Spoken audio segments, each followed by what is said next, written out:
বান্দা বান্দি হওয়ার তৌফিক দি করি আল্লাহুম্মা আমিন। আল্লাহ রাসূল সাল্লাল্লাহু আলাইহি ওয়াসাল্লাম বলেন লা ইয়ারহামুল্লাহ ওয়া লা ইয়ারহামুন নাস, আল্লাহ তাআলা ওই ব্যক্তির উপর দয়া করে না, কোন ব্যক্তির উপর? যে ব্যক্তি মানুষের প্রতি দয়া করে।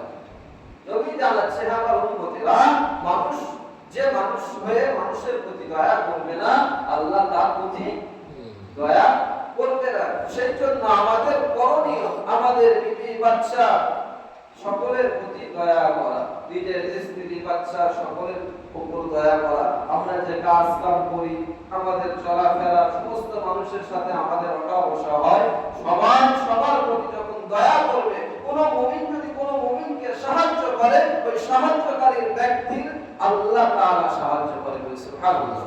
কোন মানুষ যদি কোন মানুষের কষ্টকে আসান করে দেওয়ার জন্য, কোন মানুষের কষ্টকে সহজ করে দেওয়ার জন্য ব্যস্ত থাকে, আল্লাহ হচ্ছে ওই ব্যক্তির কষ্ট আমি সহজ করে দেওয়ার জন্য ব্যস্ত থাকি। সুবহানাল্লাহ।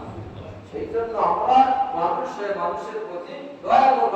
আজ সুখ শান্তি উঠে যাচ্ছে, আর মানুষের ভিতরে অহংকার, দাম্ভিকতা, লোভ লালসা ভরপুর হয়ে যাচ্ছে, শুধু আমার হচ্ছে।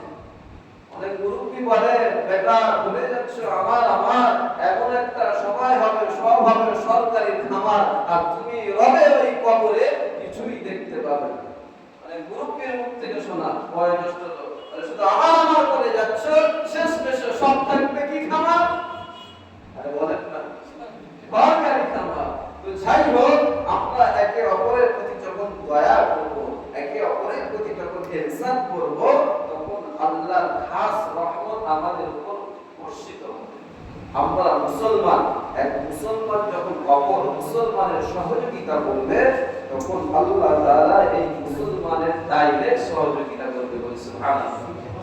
আজ আমাদের ভিতরে ভালোবাসা উঠে যাচ্ছে, একে অপরের প্রতি যে ভালোবাসা, দয়া, ইহসান, এটা উঠে যাচ্ছে। নবী জানাচ্ছে লা ইয়ারহামুল্লাহ মান লা ইয়ারহামুন নাস, যে ব্যক্তি মানুষের প্রতি দয়া করবে না, সে অন্য ধর্মের হোক, অন্য জাতের হোক, এমনকি পশু পাখি, তাদের প্রতিও দয়া করতে হবে।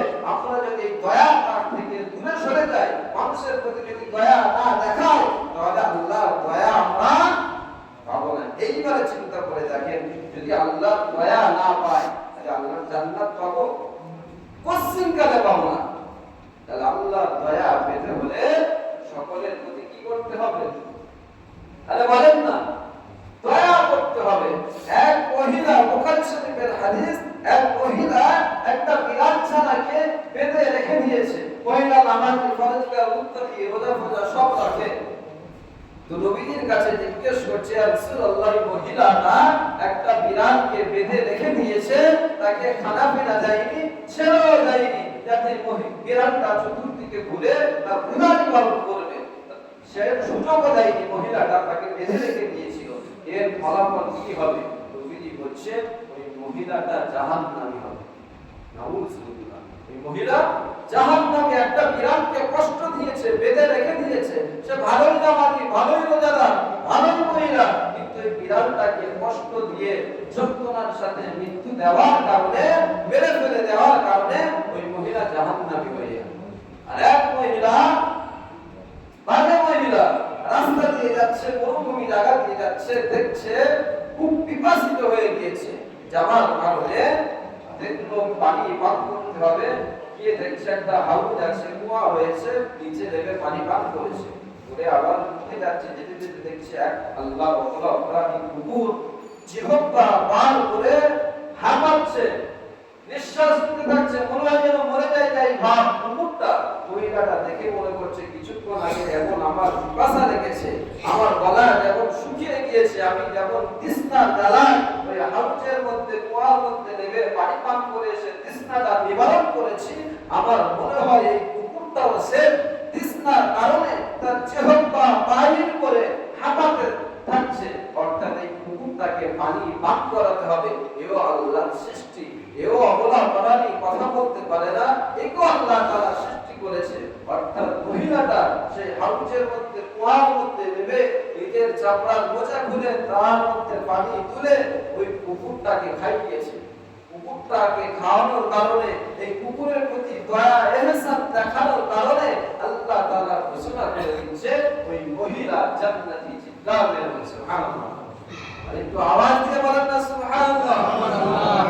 মহিলাকে জান্নাতে আল্লাহ তাআলা ঘোষণা করে দিয়েছে। যাই হোক, আল্লাহ তাআলা আমাদের সকলকে ভালোবাসার সহিত একে অপরের প্রতি দয়া ইহসান করার তৌফিক দিক করে আমিন। ওয়া আখিরু দাওয়ানা আলহামদুলিল্লাহি রাব্বিল আলামিন।